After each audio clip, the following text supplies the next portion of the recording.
The worst thing my daughter ever said to me happened on a Tuesday afternoon. Not during some dramatic screaming match. Not after punishment.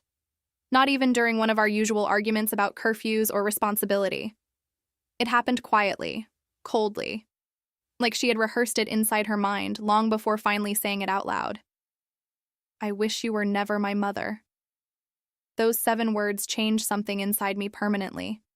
Even now, 12 years later, I still remember exactly where we were standing when she said them. The kitchen, rain outside, half-finished tea growing cold beside my hand, and my 17-year-old daughter Maya staring at me like I had personally destroyed her entire future. Maybe, in her eyes, I had. You ruined my life, she whispered. I didn't answer immediately, because part of motherhood is learning how to survive sentences that should probably kill you emotionally. Maya stood near the doorway gripping car keys tightly while mascara streaked faintly beneath her eyes from crying earlier, or screaming. Honestly, by that point, both had blended together. You don't understand anything, she continued bitterly. Everyone else gets freedom except me. Freedom. Interesting word, because parents and children define it very differently. To Maya, freedom meant moving in with her 24-year-old boyfriend Tyler after graduation. To me, it meant not watching my teenage daughter throw away scholarships, education, and stability for a man who changed jobs every 4 months and treated responsibility like a contagious disease. So yes, I said no. Firmly, repeatedly. And apparently that made me the villain of her entire life story. You're controlling, Maya snapped. You always have been. I closed my eyes briefly, trying to stay calm. Maya, he's too old for you. There it is, she laughed bitterly. You think every man is dangerous because Dad left you. That one hurt. Mostly because it wasn't completely false. My ex-husband abandoning us when Maya was 9 definitely changed how I viewed trust afterward. Years of struggling alone taught me caution in ways my daughter interpreted as fear. But caution kept food on our table. Caution paid for her private school. Caution built stability after chaos nearly destroyed us. Teenagers rarely understand the sacrifices protecting them. They only feel the restrictions. You're not listening to me, I said softly. I'm trying to protect you. Maya shook her head immediately. No, you're trying to control me because you're miserable. Silence. Sharp silence.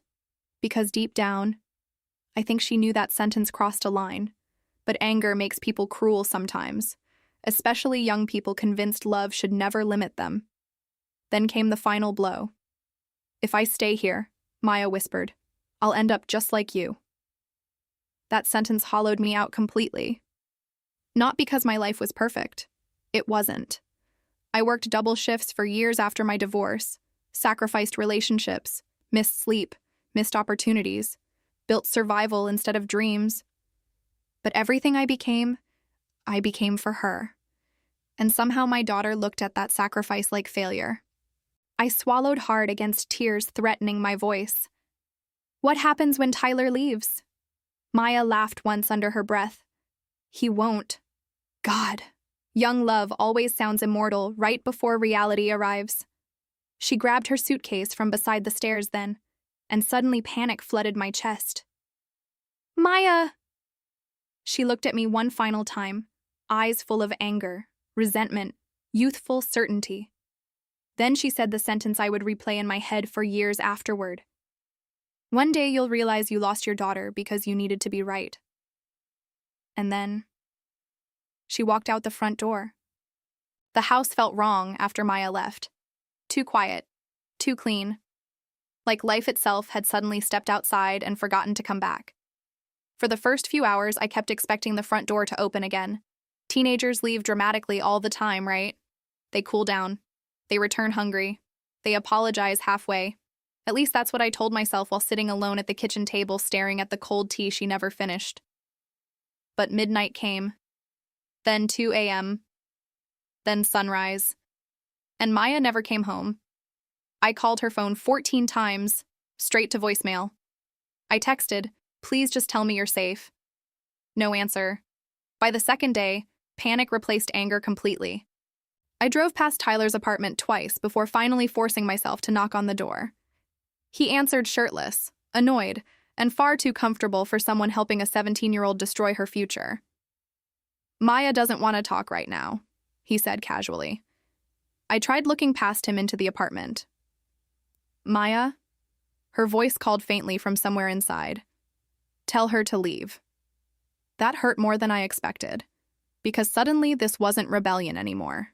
It was rejection. I looked directly at Tyler. "She's still a child." He smirked slightly. "Funny. She seems happier here." That was the moment I truly hated him. Not because he took my daughter, because he enjoyed the separation. Predatory people love becoming more important than family. I wanted to scream. Instead, I forced my voice steady. "Maya has scholarships, college interviews, a future." Tyler leaned against the doorway carelessly. "Maybe she wants a different future." Different future. Easy words from a man risking nothing himself. I drove home shaking with helpless rage afterward, and for the first time since becoming a mother, I genuinely didn't know what to do. Over the following months, Maya barely spoke to me. Short texts occasionally, mostly when she needed documents or remaining belongings from the house. Every conversation felt painfully formal, like I was speaking to a stranger wearing my daughter's face. Then came graduation. Or more accurately, the graduation she never attended. Maya officially dropped out 3 months before finishing school, just disappeared from classes entirely. When the guidance counselor called me, her voice sounded almost apologetic. "She had incredible academic potential," she said quietly. Potential. That word haunted me afterward, because parents eventually learn something heartbreaking. Love cannot force someone to choose their future wisely, no matter how desperately you want to save them from themselves. Years passed slowly after that, painfully slowly. Maya moved twice with Tyler, worked random jobs inconsistently, stopped answering most family calls entirely. Occasionally, I'd hear updates through mutual acquaintances, financial struggles, arguments, eviction problems. Every story felt like watching someone drown from shore while they screamed they didn't need help. Still, I never stopped trying. Birthday cards, holiday messages, small packages, every single one mostly ignored. Then one winter evening, almost 5 years after she left, my phone rang unexpectedly at 1:17 a.m. I answered immediately. "Maya?" Silence at first, then breathing. Uneven, shaking, and suddenly my entire body went cold. "Mama," she whispered softly. Not mom, not mother, Mama. The name she hadn't called me since she was 16. My chest tightened instantly. What happened? For several seconds, she couldn't speak clearly. Then finally, he left. Just 2 words, but behind them sat years of consequences finally arriving all at once. I found Maya sitting alone outside a 24-hour gas station 30 minutes later. Snow fell lightly around her while she hugged a thin jacket tightly against her body, like it could somehow hold her together emotionally too. The second she saw my car pull in, she broke. Completely. Not dramatic crying, not loud sobbing, just silent collapse. Like someone who spent years pretending strength until there was nothing left to hold upright anymore. I rushed toward her immediately. "Maya!" She covered her face instantly, shaking hard now. "I'm sorry," she whispered repeatedly. "I'm sorry." Every angry speech I once imagined saying disappeared the moment I saw her properly. My daughter looked exhausted, thin, older somehow, not physically, emotionally. Tyler hadn't just broken her heart. Life had.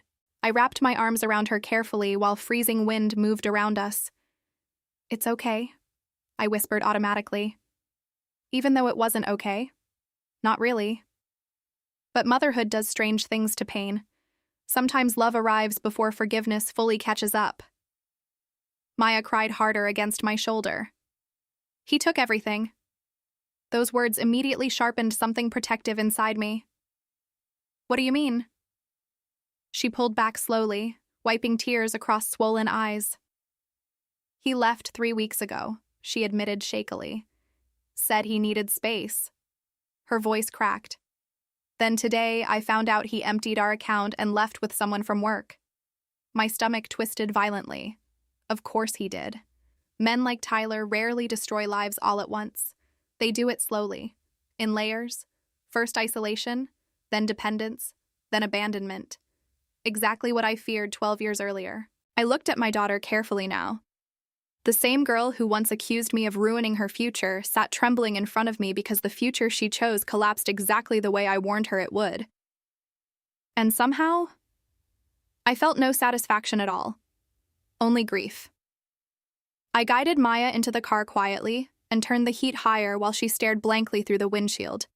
After several silent minutes, she finally spoke again. You were right.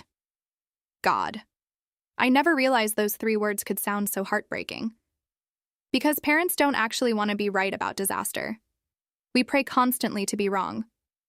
I kept driving carefully through falling snow. Maya. No, she interrupted softly.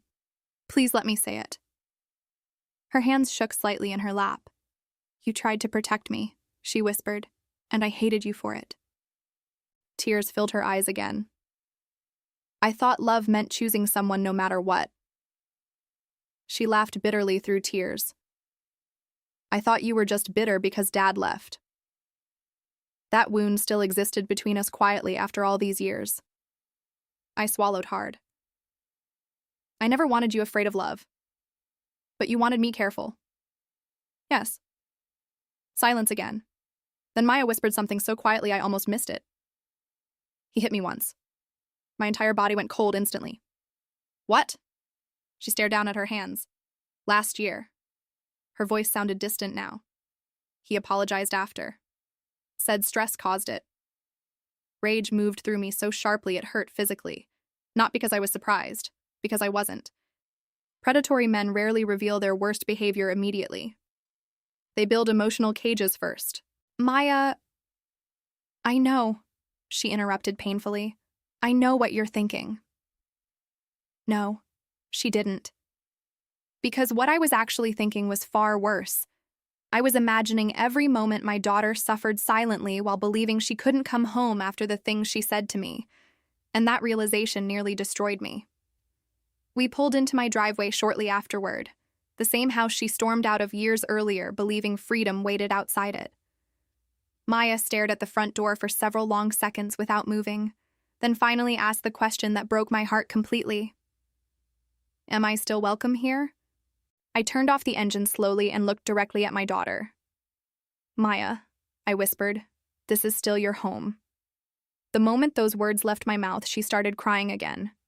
Harder this time. Because deep down, I think she truly believed she had lost the right to come back. That's the cruel thing about shame. It convinces people love expires after enough mistakes. I reached across the center console and squeezed her trembling hand gently. You never had to earn your place here. Maya covered her mouth, trying to stop crying loudly. I said horrible things to you. Yes, I answered honestly. She flinched slightly. But I wasn't interested in pretending the past never happened just because she returned broken. Truth matters too. I hurt you, she whispered.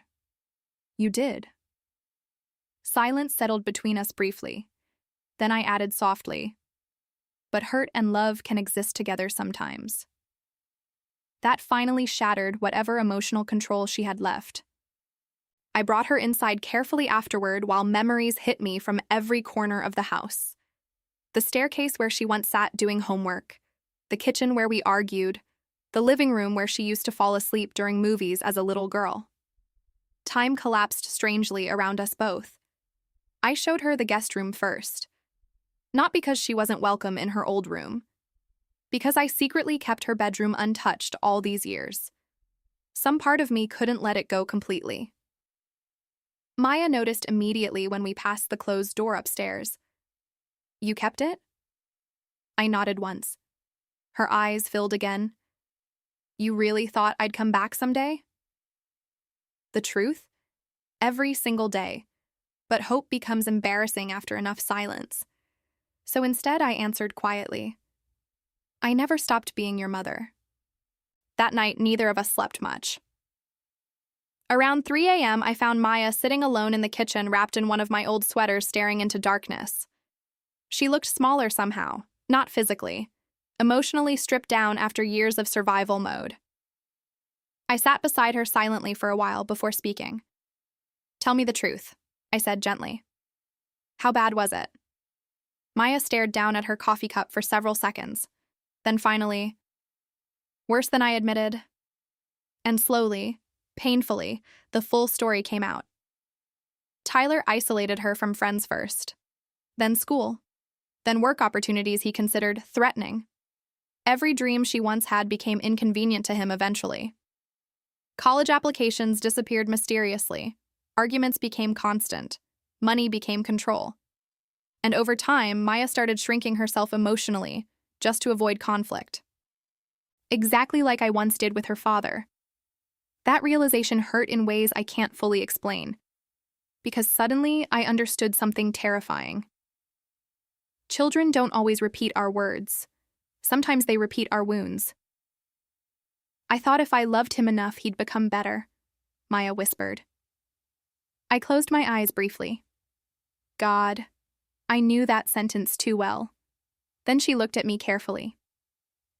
"Is this how you felt with Dad?" The question sat heavily between us. For years, I protected Maya from details about my marriage because I wanted her childhood untouched by bitterness. But maybe silence protected the wrong things. "Yes," I admitted quietly. Maya looked devastated hearing that. "You never told me.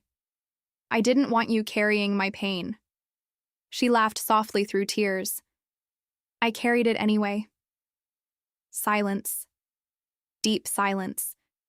Then Maya finally whispered the thing she'd been holding inside since returning home. "I became the exact thing you were trying to save me from." I reached across the table and held Maya's hand. For a long moment, neither of us spoke. The silence wasn't uncomfortable anymore. It was healing. Slowly. Carefully. Like two people learning how to become family again after years of standing on opposite sides of pain. "I failed you," Maya whispered. I shook my head immediately. "No." "I did." "No." She looked up at me with swollen eyes. "I blamed you for everything," she said. "Dad leaving, my rules, Tyler, even my own choices." Her voice trembled. "It was easier to make you the villain than admit I was making mistakes." I squeezed her hand gently. "You were 17. That's old enough to know better." "No," I answered softly. "It's old enough to think you know everything." For the first time since she'd come home, Maya smiled, a tiny one, but real. The next few months weren't easy. Healing never is. Maya started therapy twice a week. She found a part-time job at a local bookstore. Little by little, color returned to her face. She laughed more, slept better, started talking about college again. One afternoon, she walked into the kitchen holding an application packet. "I don't think they'll accept someone my age." I looked at the papers. "Why wouldn't they? I wasted too many years." I smiled gently. "You're breathing." She frowned. "What?" "As long as you're breathing, you're not too late." Those words became our family motto after that. Every time Maya doubted herself, I'd remind her, "You're not too late." A year later, she was accepted into nursing school. The day the acceptance letter arrived, she cried harder than she had the night she came home. Not because she doubted herself anymore, because for the first time in years, she believed she deserved another chance. Watching her walk across that college campus on her first day felt strangely similar to watching her take her first steps as a toddler. Different age. Same pride. Same hope. Life had given my daughter another beginning. Then, 6 years after she returned home, something happened that neither of us expected. I was grocery shopping on a quiet Saturday afternoon when someone called my name from behind. "Mrs. Carter?" I turned around. Standing near the produce section was Tyler. Older, heavier. The confidence he once wore so proudly had disappeared completely. For several awkward seconds, neither of us spoke. Then he quietly said, How's Maya? Protectiveness rose inside me instantly. She's doing well. He nodded slowly. I heard she became a nurse. Yes. Silence. Then he looked down at the floor. I destroyed the best thing that ever happened to me. I studied him carefully. Years earlier, I would have dreamed about hearing those words. Now, they meant almost nothing. Because regret arriving late doesn't erase damage already done. I hope you've changed, I said calmly. He nodded. I've been sober for 3 years. I genuinely hoped that was true. Not for him. For whoever crossed his path next. As I turned to leave, Tyler quietly said, "You were right about me." I paused briefly, then answered without looking back. No. He sounded confused. No. You proved me right yourself. And I walked away. Not because I hated him anymore, because he no longer mattered. The story wasn't about him anymore. It was about my daughter finding herself again. 8 years passed faster than I ever imagined. One ordinary Sunday morning, I stood in my backyard watering flowers when I heard familiar footsteps behind me. Mama? I turned. Maya stood there smiling. Not the frightened young woman who returned home years ago. Not the angry teenager who slammed my front door. This Maya stood confidently beside her husband Daniel, holding the tiny hand of a little girl with bright brown eyes. My granddaughter, Emma. She looked almost exactly like Maya had at 4 years old. Curious, fearless, full of questions. Mama, Maya laughed softly. Emma has something she wants to ask you. The little girl stepped forward shyly. Will you come to my school tomorrow? I smiled immediately. Of course. Emma grinned and ran toward the garden, chasing butterflies while Daniel followed behind her, laughing.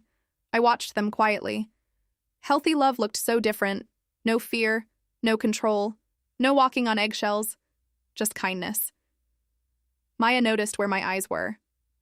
He reminds me of you, she whispered. I looked at her, confused. She smiled. The way he protects people. Those words settled gently inside my heart. For years, I worried Maya would never trust love again. Instead, she learned the difference between being controlled and being cared for. That difference changed everything. Later that evening, after Daniel and Emma left to buy ice cream, Maya and I sat together on the back porch watching the sunset. Neither of us spoke for several minutes. We didn't need to. Some relationships eventually reach a place where silence feels peaceful instead of painful. Then Maya reached into her purse and handed me a small envelope. What's this? Open it. Inside was a handwritten letter. The paper shook slightly in my hands as I unfolded it. The first line read, "To the mother I spent years blaming for the life she was trying to save." My vision blurred instantly. I kept reading. She wrote about every birthday I celebrated alone after she left. Every card I kept sending, even when she never answered. Every voicemail she secretly listened to but couldn't bring herself to return. She wrote about therapy, about rebuilding herself, about finally understanding what sacrifice really looked like. Then I reached the final paragraph.